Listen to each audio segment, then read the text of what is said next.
aí, tudo bem? Eu sou Oswaldo Salzano e essa é a 3D Print Academy. Nós estamos na aula 3 do nosso curso de impressão 3D para iniciantes, usando o fatiador Cura. Na primeira aula a gente entendeu como é o ambiente do Cura e também instalou a nossa Ender 3. Na segunda aula a gente já imprimiu a primeira peça usando as configurações padrão e agora é hora da gente se aprofundar mais em cada um dos parâmetros principais. E nessa aula número 3 a gente vai falar de velocidade e de temperatura, que são dois parâmetros importantíssimos para impressões 3D de alta qualidade. Antes de você assistir essa aula, sugiro que você vá na playlist e assista os dois vídeos que falam do conceito de temperatura e de velocidade. Com um conceito bem sólido, a gente pode ir para a aula prática. Dinâmica, como eu sempre te digo, é tela e depois impressão. Então, correndo, gente, papel e caneta e sem celular, por favor. Desliga as distrações. Bora lá. E é com essa peça aqui que a gente começa a nossa terceira aula do nosso curso de impressão 3D. Agora é a hora da prática, vamos lá. É o nosso Pikachu aqui, né? O Low Poly Pikachu. Vou deixar o link na descrição, ou então se você procurar no Thingiverse, é o 376601, combinado? Então já vamos pular aqui para o nosso Cura, devidamente na tela, bonitinho. E o Pikachu tá aqui. Vale lembrar que eu não vou imprimir o Pikachu em amarelo, então não fique bravo comigo. Oswaldo, você errou a cor. Eu vou imprimir uma cor que vai conseguir evidenciar a diferença da configuração do parâmetro que a gente vai trabalhar nessa aula. Antes de qualquer outra coisa, eu vou aumentar um pouquinho o tamanho do Pikachu para 120%. Se você assistiu à aula número 2, você aprendeu como manipular as nossas peças através das nossas ferramentinhas aqui, né? De Move, de Scale e de Rotate. Maravilha, então isso você já sabe. Se você não viu, volta na aula 2 e assiste.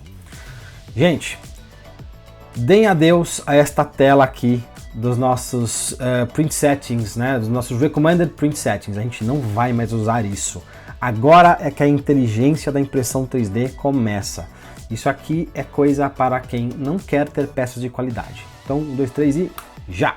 No Custom, a gente tem muito mais opções de parâmetros e é aqui que a gente vai conseguir realmente dominar o conceito da impressão 3D. A gente tem três tipos aqui, né? Três maneiras de exibir os parâmetros. Tem o Basic, que basicamente tem os parâmetros mais básicos que a gente precisa trabalhar num primeiro momento. Se você quiser um ajuste mais fino, Advanced, e ele coloca mais parâmetros e subparâmetros para você ter ainda um ajuste mais preciso da tua impressão. E por último o Expert, onde ele coloca simplesmente todos os mais de 300 parâmetros disponíveis no Cura. Para a gente não se sobrecarregar com informação, vamos para o Basic, porque a gente vai trabalhar nesse vídeo apenas dois parâmetros em conjunto. O primeiro é velocidade e segundo é temperatura. Velocidade e temperatura, elas estão diretamente relacionadas. Quanto mais velocidade você precisa para imprimir a peça, mais temperatura você tem que ter, mais quente você precisa imprimir para manter um nível de fluidez e não ter problemas de subextrusão na peça. Se você não assistiu os vídeos complementares a esse, tá na playlist, onde eu falo das três configurações principais que você tem que dominar e a gente fala também depois um pouco de temperatura e de velocidade. Assiste esses três vídeos que você vai entender o que está fazendo aqui na tela. Muito bem, basicamente a gente vai imprimir o nosso Pikachu bonitão em duas velocidades. Primeiro eu vou imprimir ele a 25 mm por segundo, bem devagarinho. E você vai perceber que a 25 mm por segundo a qualidade da superfície fica melhor, mas o tempo de impressão vai aumentar, 3 horas e 18 minutos. Vamos salvar esse G-Code aqui como Pikachu 25 mm por segundo, maravilha. E aí eu vou arrebentar na velocidade. Para Ender vai ser bem rápido imprimir a 70 mm por segundo. Só que, lembra que eu falei? Quando a gente aumenta a velocidade, a gente precisa também aumentar a temperatura. É lógico, sempre respeitando esse delta de temperatura de cada material. Estamos usando PLA, portanto, a gente vai usar entre 180 e 220. Então eu vou colocar aqui 210 para compensar o aumento da velocidade. 70 mm por segundo, vamos aqui salvar o nosso G-Code de novo. Olha só como cai o tempo de impressão. Caiu para 1 hora e 47. Então, mais velocidade quer dizer menor tempo de impressão, mas uma menor qualidade, uma pior qualidade de superfície. Estou salvando aqui o nosso Pikachu. 70 milímetros por segundo, muito bom.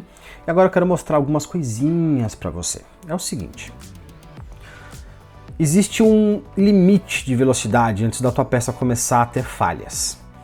Para você aumentar mais a velocidade ainda, você tem que ter mais vazão. Ou você aumenta mais a temperatura, mas aí você não consegue ultrapassar, né, o limite do PLA, por exemplo, que é 220, ou do ABS, que é 240. Você pode usar o quê? Um bico de impressão de diâmetro maior. E você seleciona o bico aqui, clicando aqui, né, no material e nozzle size. Por padrão, a grande maioria das impressoras usam 0.4 milímetro de bico de impressão. E é o que a gente está usando na Ender, o bico padrão. Se você quer aumentar a velocidade, você pode, por exemplo, colocar um bico de 0.6. E aí você consegue aumentar a velocidade, você consegue aumentar o fluxo de material, né, a vazão de material. E você também pode depois trabalhar com uma resolução menor, né, uma espessura de camada um pouco maior. A gente vai falar disso nas aulas seguintes. Então, saiba que você tem um artifício aqui que é o diâmetro do bico também para trabalhar, tá bom? Então, só para você manter aí no teu radar. Já fatiamos, já gravamos os G-Codes, vamos gravar os G-Codes agora no cartãozinho, colocar o cartãozinho na Ender e imprimir a peça. Antes da gente fazer isso, eu quero só dar uma olhadinha como é que ficou, né, a nossa simulação da impressão do nosso Pikachu. Vamos fatiar de novo aqui, a 70 milímetros por segundo, maravilha. Olha só, a gente só variou velocidade, né? A gente não trabalhou com enfio, que é o preenchimento, né? Vamos falar disso nas próximas aulas. Não trabalhamos com shell também, que é a parede da peça. A gente só variou um parâmetro, que é a velocidade. Isso é muito bacana, tá? Desculpa, a gente variou dois parâmetros. A velocidade e depois a temperatura em função da velocidade. Quando você quer fazer uma análise da tua peça e quer melhorar um ponto específico dela, é legal você trabalhar um parâmetro por vez. Isola os outros parâmetros, né? Deixa eles ali escolhidinhos e trabalha um só. Quando você faz isso, você consegue ter um controle melhor do que está acontecendo, principalmente quando você quer resolver problemas de impressão. Então aqui nesse caso, a gente só falou em velocidade e trabalhou com a temperatura porque tem que compensar a vazão do material, tem que ter um material um pouco mais fluido para justificar a velocidade que a gente está usando, tá? Então fica a dica aí, use um parâmetro por vez para entender o que está acontecendo com a peça. Agora é hora de imprimir, bora para a impressora que tem bastante coisa para fazer, gente, já!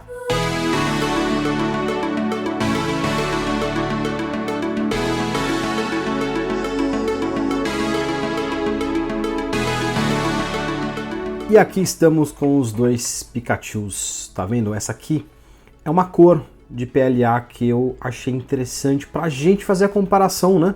Para a gente poder observar aqui as falhas, se elas realmente existirem, enfim. Então não é amarelinho, mas vai ajudar bastante a gente. 25 milímetros por segundo, olha só como a peça ficou bacana. Dá uma olhadinha embaixo aqui no queixo do Pikachu, olha que legal. E 70 milímetros por segundo. Olha só, sinais aqui de subextrusão quase que severa, né? Esses pontos aqui, essas regiões, essa linha inteira aqui, olha só.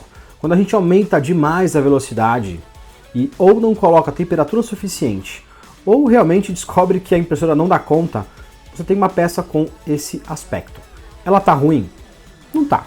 Se essa aqui fosse uma nota 10, essa aqui seria uma nota 5. Mas, olha só, ela tá realmente até quebradiça. Ela tá... Você passa a unha nela, faz barulho, enfim, a parede tá bem fininha. Simplesmente porque a impressora não conseguiu depositar o material necessário pela velocidade com que ela estava operando. Então, olha só a diferença. Vou pegar essa região aqui do rabo do Pikachu. Olha só o que acontece. Entendeu? Por isso que eu sempre defendo, imprimir mais devagar é sempre melhor, tá? Como é que você resolveria esse problema aqui? Mantendo a velocidade, caso você não deseje diminuir a velocidade, aumentando mais a temperatura do filamento. Só que aí você não pode exceder o limite, né, da temperatura que o filamento permite, como por exemplo 220, opa, caiu, 220 para PLA. Então existe sempre um limite. E 70 milímetros por segundo, na minha opinião, para uma Ender é muita velocidade. Já 25 milímetros por segundo também eu acho muito devagar. Você conseguiria imprimir uma peça de relativa qualidade a 30, 35, talvez 40.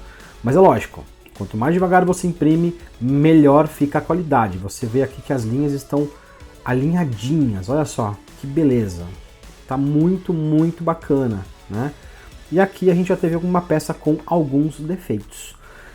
Então é esse equilíbrio que você tem que tentar entender entre velocidade e temperatura, né? E no final das contas, a qualidade da peça. Como é que você resolve isso, tá? Testando, não tem jeito. Então você tem que testar para encontrar aí um equilíbrio bacana entre temperatura e velocidade e qualidade final da peça.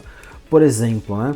Você percebe que as faces aqui elas estão completamente retas e aqui a gente já sente um pouco abaulado, né? Você vê pelo reflexo da luz. Por quê? Porque a impressora acelera e deposita material com mais velocidade. Aí você tem uma linha de material mais fina. Então a parede da peça, como eu já falei, ela se torna realmente fininha e a peça fica sem resistência e sem estética. Então tá aqui a diferença para você entender, né? 25 mm por segundo, muito bacana. Aqui embaixo você percebe, aqui tá muito legal. E 70 mm por segundo, você vê esse aspecto da peça aqui com bastante subextrusão. Então é isso aqui. E até aproveitar para mostrar, né? Pecinha que descolou da mesa. Eu esqueci de colocar spray, usei spray antigo que já estava na mesa, né? Já tinha feito uma impressão antes. E ele descolou e, enfim, virou essa obra de arte aqui, coisa linda demais. Enfim, gente, lembre-se sempre de passar spray novo de tempos em tempos na mesa. Para quê? Para você não ter problemas de descolamento da peça. Então, gostei muito dessa aqui que caiu de novo. 25 mm por segundo. Já essa aqui deixou a desejar, 70 mm por segundo, gente. É isso aí. E olha só que bacana. Você já instalou sua impressora no Cura, já fez a primeira impressão nas configurações padrão e agora você aprofundou um pouco mais as configurações usando variações de velocidade e de temperatura. E agora na quarta aula, aqui na playlist que está na descrição do vídeo, a gente vai falar de espessura de camada, de resolução. Antes, é sempre bom ver na mesma playlist o conteúdo de conceito, antes de ir para a aula prática, como eu sempre recomendo para você. Então, te vejo na aula 4. Um grande abraço.